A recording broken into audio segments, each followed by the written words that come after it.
Well, I was a little discouraged last night because I got to school at 6 o'clock in the morning like I usually do, and I left school at about 5:30 in the evening, which I do not usually do, and I was a little discouraged because this year I've been really good about leaving right after school is over.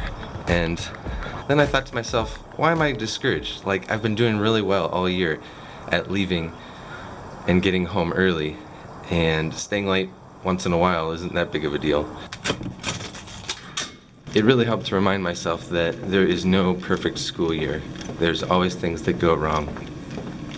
Especially lately, it feels like there's been a lot of drama in my classroom and outside of my classroom, and I think in the past I probably would have taken it really personally, but this year I think I've been doing really well staying positive and knowing that there's a lot of things outside my control when it comes to the school day and what goes on outside of my classroom. So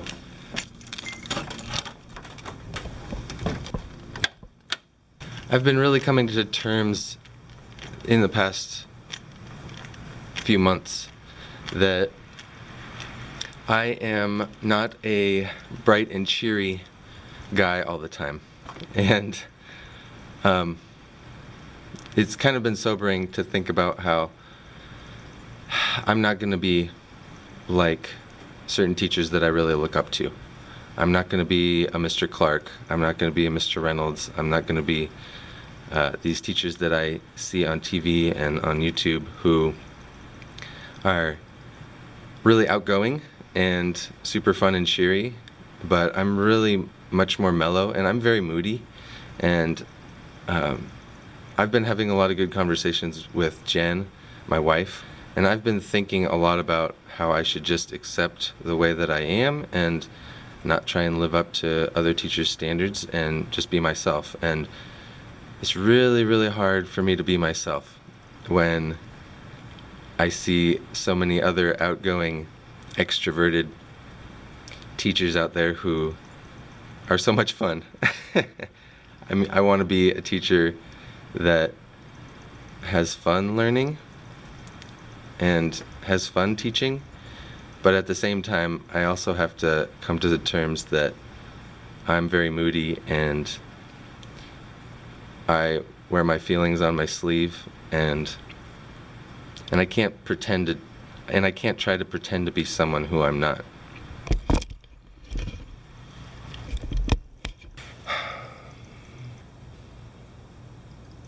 So I'm very introverted, and what that means to me is that I need to recharge my batteries by myself, and it's been really hard for me to teach all day with a whole bunch of fifth graders and come home to 4 kids at home who jump on me and climb on me and scream in my ear. And I mean, I love kids, but as an introverted person, I really crave these quiet times in the morning that I get to work, and I need them in order to sustain throughout the day. And so something that I've tried this year, which I think that I've referred to in another vlog, is that this year I tried having the students in my room for lunch and, hanging out in here. And I tried that out and I don't regret it, but I'm going to stop it because I need those times to be by myself and those breaks. And even though it was really successful and the kids really enjoyed being in here and I got to develop relationships a little bit better with them, I need to think about myself too and exhibit some self-care. So that's going to stop. And there's been some other changes too in my classroom, and one I'm going to try out today. So this is what I'm going to do today. I'm trying something new. So I got this deck of playing cards from my dad over Christmas, and so they're really cool playing cards. It's a stargazing constellation deck of playing cards, and they're really cool. They have cards like Gemini and Perseus and Cassiopeia. These cards, what I decided that I'm going to do, because I have a real hard time with classroom management, and I think And I don't think that the flexible seating helps at all with that, because for someone like me, I am not a multitasker, and I can only focus on one thing at a time. So, for example, if students are talking when I'm talking during class, when I'm teaching, I get really distracted easily, and so what my previous method has been is I have my clipboard. So my clipboard, it has all the student names on it, and what I do is I put a check mark next to their name whenever they do something like not paying attention, or they're off task, or they're talking to their friends. And that has become really troublesome for me. I don't want to do the method where I put their name on the board. I wanted to keep it a little bit more private, and so that's why I did this method. But it really, really is difficult for me to transition my mind, like when I'm in the middle of teaching a lesson, and then I have to stop, either whisper to them or give somebody a warning, and then I write down their warning here so that I keep record of it. That has been really time consuming, and it is a real dent in my brain flow, if that makes sense. Because I can't multitask. I can't do that at the same time and keep on teaching very easily. So so Jen came up with this method of using these playing cards, and I suggested another method to her that was really complicated, and she said, no, that's going to take too much time to put together and stuff. So instead she just said, why don't you just take some playing cards and just hand them out whenever somebody's off task, and then they'll know what that means. And I thought, oh, well, that's a good idea, because I don't have to prep anything. They're already here, and I just explained to the students that whenever you get one of these, it is a warning. And in my classroom, I have a 3 strikes and you're out kind of rule. Here, I'll show you. Consequences in my room is, the first one is a warning, just a warning. The second consequence is talking with Mr. Riedl. So I have a conversation with them and make sure that they understand that they only have one more chance. So, and also asking them if there's anything that I can do to help improve the situation that keeps giving them a consequence.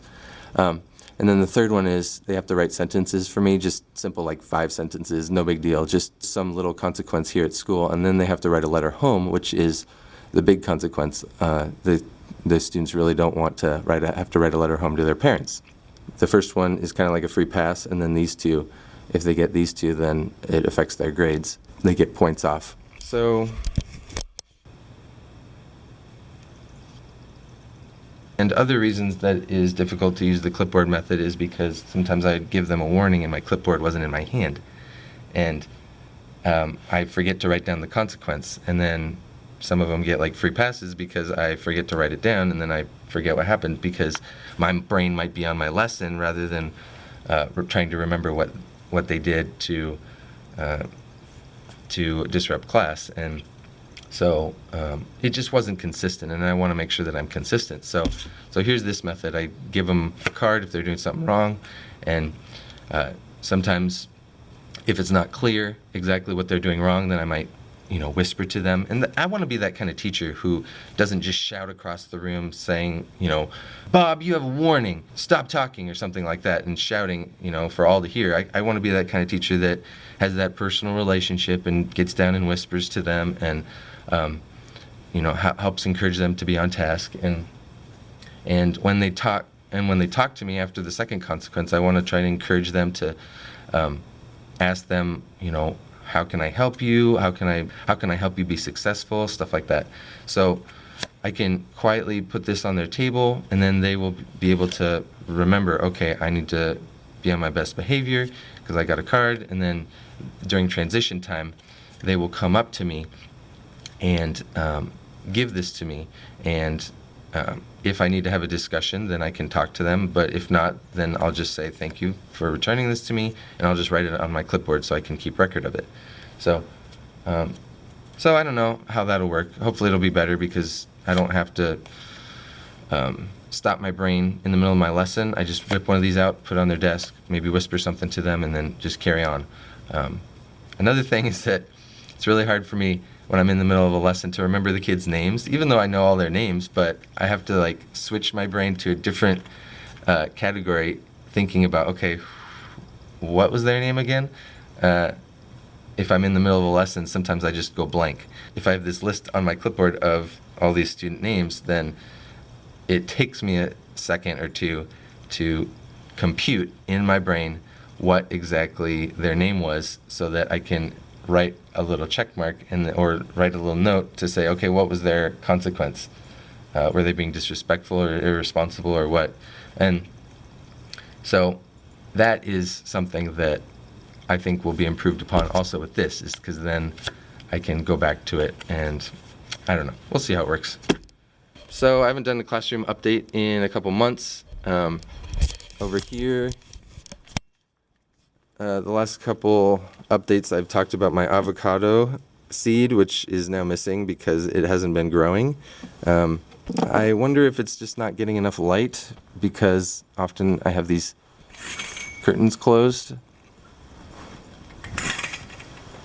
So I tried growing one at home, and hopefully that'll work.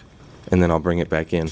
Update on flexible seating. It's going well like it normally is, but I don't know if you noticed, this ball is shrinking. I think it has a hole in it. So this is way too deflated. I just inflated it yesterday, and it's already deflated, but I can't find the hole. And then I'll just put a chair there, or one of those extra chairs over there. That'll just replace it. I was having issues with my classroom economy. Overall, it's been going really well. The students really enjoy the classroom economy, but they're a little disappointed that I told them that I would probably switch jobs halfway through the year, but I haven't done that, and it's kind of like, you got to choose your battles, and that's just something that I'm like, okay, I just don't want to deal with that right now. So I'm just making an effort to try and take stuff off of my plate that isn't essential. So having the students switch jobs mid-year is not a priority for me. So I'm trying to make myself focus on what's important, and that is me and my family. And so doing extra stuff above and beyond, like having the students switch jobs, is not a priority. So I'm trying to remind myself that I'm not here to please the students. I'm here to teach the students and, do my best as a classroom teacher and with classroom management. So that's a much higher priority than trying to please them with switching jobs. Anyway, all that to say, it's been going really well other than that, and we had a glitch on mykidsbank.org, and it's a really great system, and I really like it, but I realized that, like, let's say a student pays off their locker, so they don't want to have to pay rent on their locker anymore, then they would, then I take off that automatic payment, that automatic rent deduction. But I realized that it was like every single month in the past that it take off, so I realized, whoa, why did they get so much money?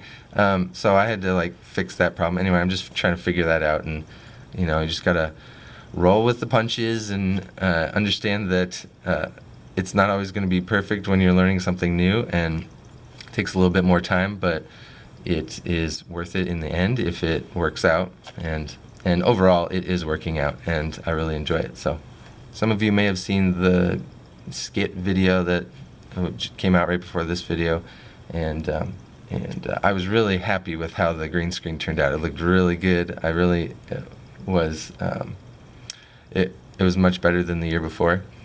But I think I'm not going to have students write their own scripts anymore, because that was a headache, and I don't I'm going to try and find pre-written scripts, and I think that'll just be easier. It'll shorten the time that we're working on it, and it'll just allow the students to kind of organize themselves a little bit better and focus more on getting good props and focus on the message a little bit more.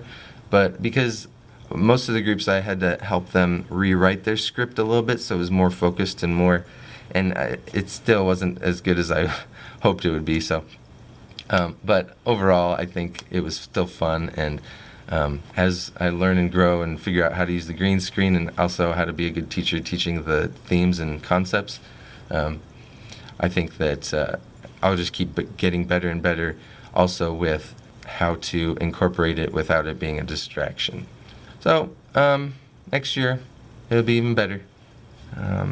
Hopefully the messages will be a little bit more clear. Well, I guess that's all that I wanted to say. Can't think of anything else to give you an update about, but overall things have been not going perfect this year, but I can't think of a perfect school year and I don't think I'll ever have one, and that's okay, and you just gotta roll with it.